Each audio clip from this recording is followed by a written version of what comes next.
Hey, family, hope all is well. Dr. William Clark here. Glad to be with you all for another installment here. Wanted to take a few moments to talk about this topic that I think is important for all of us business owners, and it's the topic of systems trump everything.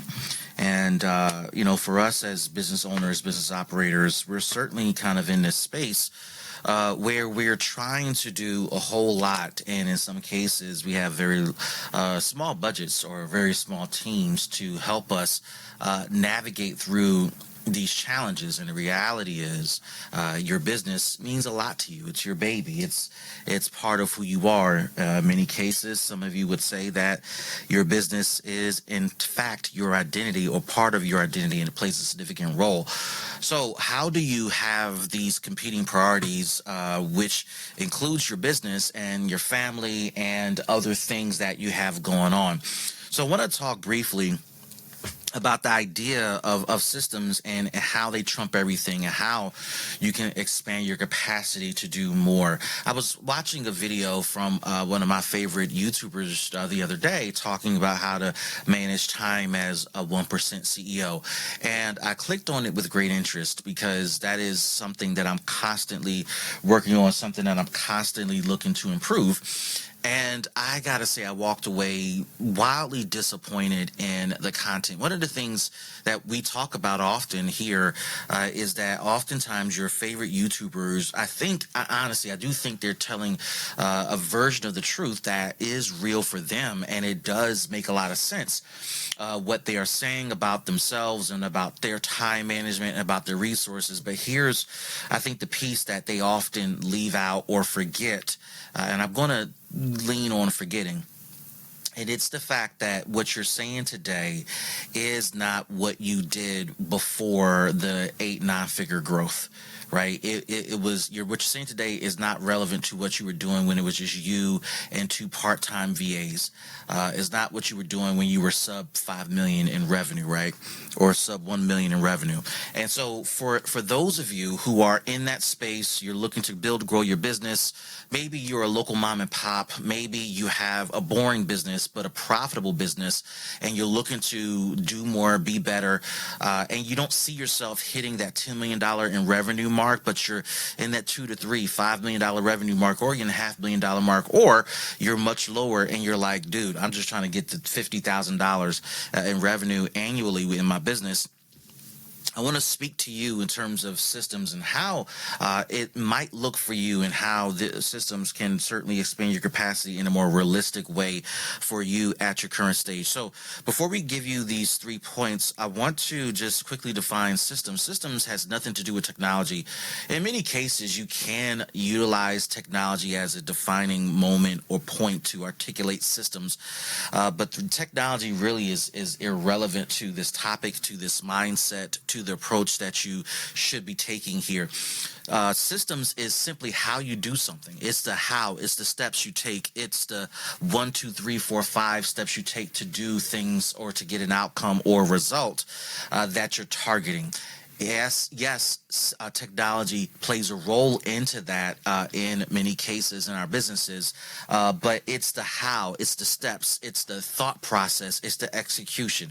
And so in your absence, if something needs to get done and you're asking team members to do a thing, the way they do it is based upon a system. Now, the question is it a system that you've given them, or is it a system that they've made up on their own? And as an entrepreneur, as a leader, you got to be thoughtful about the systems you pass on to people. So as I share these 3 points, think about them within the context of this is the how, this is how we do something, these are the steps that we take. So systems trump everything. What does it do? There are 3 things I want to share with you about why you want to think about systems and how to think about systems. Number 1, systems expand your capacity. They expand your capacity. Now, systems, when it expands your capacity, it allows you to do more. It allows you to be more efficient, and it allows you to predict results. Now, you may at this stage you may not think that it's important, but I want to share with you just the critical nature of expanded capacity. Maybe you're in a stage where you can't take on new business because you're at capacity or you can't handle more. I've heard that from many entrepreneurs who feel that they cannot do more and they have a self-imposed cap on themselves that I can't serve no more than 7 customers. And when they're going to market their business, this is, I think, in the consulting world too, where they say, I only got slots for 2 more clients because they're utilizing this self-imposed cap, this self-imposed math problem that in their mind is saying, this is my capacity. Here's the problem with that. When you don't have a system or systems, you're offering these boutique, niche, overly custom solutions to all of your customers, and you're losing the opportunity to serve more customers versus if you have a methodology, a system, a way of doing business, a way of delivering services, a way of serving your customers. You can bring on other people to do it, and or you can do it faster yourself. I remember having conversations with some of you who may be watching this video about how you need to build systems in your business so that you can get faster, more consistent results. And the resistance that I've met and I've seen is because entrepreneurs feel like they need to have this custom branded delivery of what they do because it's their brand and it's how they're known. And the truth is, the brands that you subscribe to, the brands that you buy from, they all have systems, ways of doing things. Case in point, the phone that you are utilizing, the watch that you wear, the clothes that you wear. Do you not realize that those favorite brands you buy from, they sell you a thing that was produced from a system, right? Your iPhone has multiple colors, it has multiple storage capacities, has multiple camera options. But when you look at the iPhone lineup, it is a lineup of phone options based upon a system they're selling you. They're not going to sell a million varieties of phones. They probably got like 5 or 6, whatever the lineup is.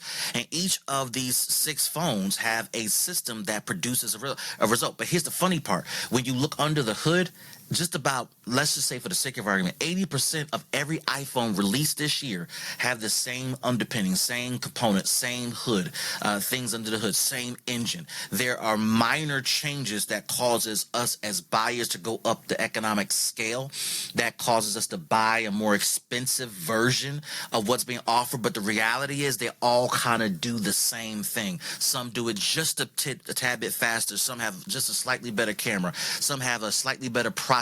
But the reality is it's the same system. So they're producing these phones, right? And they're selling you add-ons, upgrades to bring you up the value ladder. Same thing in your business, right? You cannot be in this position to not realize or acknowledge or to just, quite frankly, humble your approach to your business to realize there's a system in the way that you do it. Now, you may not realize it, you may not acknowledge it, but if you bring a third party in to look at your business and how you execute, whether it's the sales or the delivery or the marketing or the branding of your business, a lot of us as outsiders will notice that you have a method that you use to do your work, to sell, to market, to deliver. You have to acknowledge what that method is, document it, and make it better. Why do you want to do this? Well, because it increases your capacity to be consistent. It increases your capacity to be on target. It increases your capacity to get into the system faster, because ultimately you may end up going to this system after you go through all these changes and whatnot. But the truth is, if you just jump into your system faster, you'll get faster results. Even if you don't hire people and expand your capacity through staff, just getting into the system faster makes you more efficient. This video, how I wrote the script. I have a methodology I developed years ago because I used to podcast quite frequently, and I got into a rhythm of how I developed my talking points. And even to this day, even though I don't podcast as much as I used to, I still have that system in me where I want to record this video. Within 30 seconds, I have my script already written out because I understand my system, how I do it, how it allows me to come on screen without delay, or I don't have to wait an hour, 2, half day, full day, 3 days to write the perfect script. But the other thing I'll tell you too about me, many of you know this, I'm a public speaker. So not just in my business, not just with the nonprofit, but as a pastor and a preacher, been preaching for years.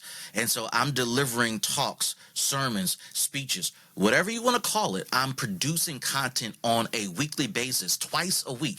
So once on Sunday and then once on Wednesday, right? And then if I want to get real fancy, then I'll add in all the meetings I do. I'll add in all the talks I do, this video. I'll add in teachings, conversations, counseling sessions. I'm constantly producing content. But here's the funny thing. I'm not on camera as much as I used to be, but the methodology I use to deliver my speeches, my sermons, my talks, my counseling sessions, my Bible studies, my strategy sessions, meeting with my customers, it follows the same system that I use for my talking points. Right? So the system allows you to do more, be more efficient, and predict results. I know the results of this video. You're going to get an opening, you're going to get a topic, an opening, introduction, 3 points, and a close. That's the system, right? That is the system at its finest. And so when you talk about predicting results, when you're in your business, you can't predict everything, but you can kind of predict with certainty that these are the outcomes that you're going to achieve because you're following a system. So systems trump everything. The first thing we talked about is when you have a system, it expands your capacity. The second thing, system trumps everything. Here's the second thing. It organizes you. It organizes everything. It organizes your work. It organizes your people, and it organizes your money. When you have a system, you don't have to overthink subsequent decisions because the decision has been made once. Man, I can't tell you how many times that I use a system to organize the work that I give out to my team. And this is something that I'm working on every day, even to this day. This is not something that I've mastered just yet because there are ebbs and flows and growth pains that I'm going through in my business right now that I am trying to figure out how to get better at organizing the work through a system, through a method. I believe I'm getting closer and closer, but I'm not there yet. But the more I'm identifying the system and the methodology that I use, or the one that works for me, that it allows me to organize the work better for my assistants, for my team members, for my senior leaders, for my SMEs, for my subcontractors, for my core staff, everything. It organizes the work completely, and it allows the people that are part of your ecosystem to get into a rhythm faster with me. Right. So as you are dividing up work and you're assigning work to your staff and to your subcontractors, to your personal assistant, your executive assistant, to your team and those who are helping you, it allows them to get into the flow faster. And then the money part, right? Can't tell you how many times over the years, decades, that I've utilized a system to help me manage the money. Because here's the reality. I am busy trying to generate more money, generate more sales, bring in more revenue. I don't have this time to manage nickels and dimes, particularly when I've grown businesses from zero to, let's say, $10 million, right?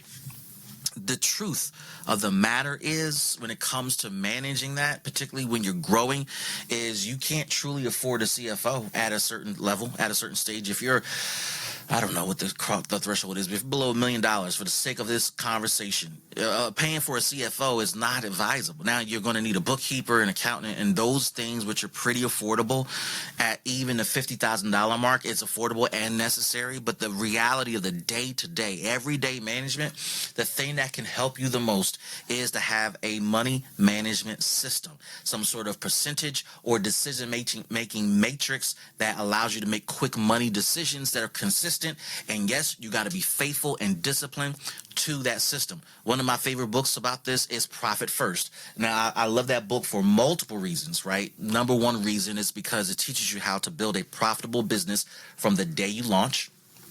Critical. But he also talks about a money management system. What do you do? What systems do you put in place to become profitable from day one? What percentages do you set aside? Percentages you set aside for taxes. Percentages you set aside for salaries. Percentages you set aside for profitability. Percentages you set aside for sustainability, long-term growth, etc. And all the things that you got to afford and pay for. Same thing in your household. The faster you have a calculator based upon reality, and you utilize that calculator as your, watch this, your system, the better you can make faster decisions on payday. And in many cases, you can automate your payouts, your transfers, your money movements, because the system has been made. Man, I remember way back when I was making absolutely no money, and I remember Even with my first job out of college, one of the things I remember distinctly was I had such a money management system in place. I knew what I was getting paid every 2 weeks, right, as an employee, and I knew it down to the penny. I got so into the system right out of college that I put everything on auto pay because I knew down to the penny what I was getting after taxes. I knew what I wanted to put aside for savings, for investing, for fun, for life, right? Life meaning all of my overhead expenses. I wanted to put aside money for tithing to my church. I wanted to buy this, that, and a third. Man, if it didn't fit into the percentage window, it didn't happen. And at that time, we had banks did have bill pay, so you were able to send out paper checks. I don't think they had like the electronic pay as aggressively as we do now, but we had bill pay in paper checks. And so I utilized the system that the bank had, and I would send out checks. I would pre-schedule checks to go out on a particular day. So if a check was due, or I wanted it to arrive on a Friday, I would schedule the check to go out from my bank on a Monday or Tuesday because they needed time to process. Or if it was longer, I was scheduled to go out the week before so that by the time the processing button started to work, and then it would draw the funds from my account, then it would go out through mail and it will arrive the date that I expected it. Once I started to see that rhythm, the money management became just a game for me, right? How do I keep the flow going? And when you're in that space where you can automate your bills, automate what you're moving here and what you're transferring here, it takes the stress off in your daily income and your business income. Now, in your business income, depending on cash flow and how that works, you may not automate it to that degree. But what you might want to consider is putting together a calculator. I have multiple calculators in my drive where if I want to divide money a particular way, for every dollar that comes in, I understand how money is split automatically. If I have a dollar that comes in, I know what goes towards the project. I know what goes towards the business. And then from there, those two categories, I know how much I'm paying towards my staff, how much I'm setting aside for contingencies and other bills for the project. I know how much we're paying for core salaries, our rent for our offices, expenses for the business, supplies, etc. Those categories are broken down into a calculator. So even though we get infrequent income in our business, and infrequent means it doesn't come every day. We serve corporate customers, so it comes probably monthly or quarterly, right? So the infrequency doesn't allow us to do that type of automation I might do in my personal finances. But when checks come in, they go through the calculator, and we know in that system money funnels where it needs to be, and it's settled in the accounts that they need to be in, and it's there, right? Again, going back to the first point, when you have a system, it allows you to expand capacity to do more, be more efficient, predict results. Right. So when you finally bring in your bookkeeper, if you need a CFO, whatever, or your accountant, the way the system works, it allows your people, your staff, the people who are helping you file and organize your resources, they can find what they're looking for more quickly. So again, point number one, systems trumps everything. Point number one, it expands capacity. Point number two, it organizes you. If you're not an organized person, you need to build systems. And before I go to this last point, you may be saying, I'm not organized and I don't know how to do this and do that. One of the things I'll tell you that you might want to work on is to do this in partnership with other people, right? So if this is an area of weakness for you, you might want to find other entrepreneurs who are maybe in the same business you're in, or who are just entrepreneurs in their own right.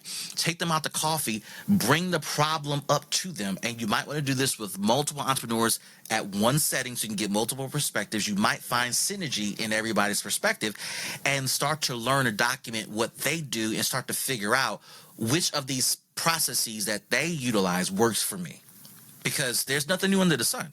So why try to create it on your own? The second thing I'll share with you before I go to my last point too is when you start to build systems and you're serious about this, I'm going to warn you now. It is important that you shut down for a couple of hours. Some of you may need a half day, full day, couple days to build the system. I have this habit that when I want to build a new system, I clear my calendar, because I need to dedicate the time now, this moment, to build the system, because I know I'm building a system because there's a repetitive task or thing I'm getting myself into. This is not a one-off thing that I got to do for the business or for the nonprofit or for the church or for my family. If I know that this is going to be a repetitive thing that's happening once a week, 2 times a week, 3 times a week, every day, multiple times a month, or multiple times throughout the year, you know what? Let me invest the time now to build the system so that I'm organizing myself. So when I got to do that thing, whether it's multiple times a week, multiple times a month, multiple times a quarter, multiple times a year, all I got to do is hit a button, boop, and the system produces results. I build the system also in a way that if things change on the ground or if my reality changes, I can tweak a little bit of that, tweak a little bit of that, and the system still works. Gotta tell you, you gotta invest that time, and it's worth it. Sometimes you may feel like, man, I'm missing out on stuff, or it's messing up my flow. What will mess up your flow more is if you kept your calendar the way it is and you try to build systems, or you don't build systems at all, but you're treating repetitive tasks as if it's something you got to do right there in the moment. You will always feel overwhelmed and pressured and under the gun. And the truth is, you can make a change right now by simply building a system. So we're talking about systems trump everything. Point number one, system is a how you do something. It's the way you do something. It's the steps you take. And so there are 3 points we talked about in terms of how systems trump everything. Number one, it expands capacity. Number 2, it organizes you. And here's the 3rd point about how systems trump everything. It provides you with focus. It allows you to focus on what's important. It allows you to focus on what leads to growth. It allows you to leverage your true value and contribution to your business. So when you're able to have systems in place, you can focus on what matters most. Your true value as an entrepreneur and CEO is to envision, to give us the vision as our leader. I'm talking to you as a business owner, as a business leader, as a nonprofit leader, as a church leader, as a community leader, as a political leader. We turn to you for leadership in this realm. And so you being distracted by repetitive tasks that are not really important for you to do, but can be done by a system, and the system can be automated or managed by another human, you're distracting from your core responsibility, and your core responsibility is to lead us. So the more you're able to systematize the little things that are important but not necessarily key to your leverage as a leader, you're able to focus on what you do well, what you're called to do, what you're expected to do. It allows you to be tunnel vision and to know, trust, and believe that while I'm tunnel vision, all the things in my constellation is still getting done because there's a system. I'm able to focus on the business and not worry about the money management component because there's a system. Now, in the businesses that I run, there are calculations and calculators I use to organize and manage the money. And then we have bookkeepers and accountants who do the detailed work when they come in once a month or twice a month to reconcile the books. That's their job, to be tunnel vision. I do my job by building the system and organizing it, the bank accounts, how they're structured, where the cash sits, how it sits, how cash is transferred, when it's transferred, why it's transferred, where does the bulk of the money sit. That's a system that I've set up, and then the accountants and the bookkeepers, they read everything, they organize everything, and they produce the reports, allowing me to stay focused. Every check we get from my business, for the nonprofit, for the church, right? Everything we get, once a check comes in, and normally these checks are not just $20, or these are large checks. Once they come in, they get deposited, and they're put into what? Say it with me now, the system. The system. So it allows you to focus on what's important. It allows you to leverage. When I'm dividing tasks to my staff, particularly my executive assistants, I make sure I give them systems that I need them to follow. There are things that are repetitive that they have a system for that I've built. They have improved, in some cases, the systems. In other cases, they're just following the system because it works as is. But when something needs to get done and it's repetitive, I take the time. I record a video just like this, and I go into extreme detail. I share the video. I share the transcript. I share the SOP. I share the how-to. I share all types of tools. And these days, I also put it inside Notebook LM, one of my favorite tools. I put it inside Notebook LM so they can always search it and query what I'm saying, how I said it, what did I mean, so that they have an AI system that is not hallucinating, but is factually based upon what I'm actually saying, and they're able to follow, say it with me, children, the system. Yeah, say it with me. The system. The system changes everything. It allows you to focus on what's important, your growth, the growth of the business, the growth of everybody around you. It allows you to leverage your value. It allows you to contribute to the business and do what matters most. The system, the system, the system, the system. If you think you don't need systems, I think you are leading a lost cause, right? You're leading yourself down a rabbit hole where you're going to be frustrated, burnt out, and you end up quitting your business prematurely, all because you refuse to pause for a moment and develop a system, the how of what you do, the why of what you do, how to get the same consistent results over and over and over again. And here's the beauty. Some of you may say this is constraining, this is limiting, but here's the reality. When you build a system, you have a 3 to 5 step process of how to do a thing. What you end up learning is that this is a biblical reference. The Bible says this, that without prophetic vision, the people cast off restraint. So when you have a vision of what you're trying to accomplish, you constrain, you limit what you do, because it's about discipline. It's about focus. We say no more than we say yes, and we say yes to what matters most. And so when we have the system, we're able to deflect and defend off the things that come in that try to distract us from purpose or try to distract our business from growth. But when you're focused, you're able to say, this is what I'm focused on. This is what I'm trying to accomplish. The system allows you to do that. And when you're able to stay focused, you're able to do more. You're able to accomplish more. And my brothers, my sisters, my friends, my fellow entrepreneurs, those of you that are trying to grow, this is something I want to challenge you to work on. Focus on the system. Build the system. Don't fight it. Trust the process. Build the system. Improve the system, and over time what you'll notice is that the system you built will create other opportunities for better creativity still within the system, because that system needs to work as is, and you'll get better over time. You'll tweak it over time. It will improve what you're trying to produce for your business, your nonprofit, your ministry, maybe your family and your personal life. I hope you found this helpful. Remember, systems trump everything. Take the time to build them and focus on it, and you'll see the results you're looking for. My name is Dr. William Clark. See you guys next time. Bye, everybody. Peace.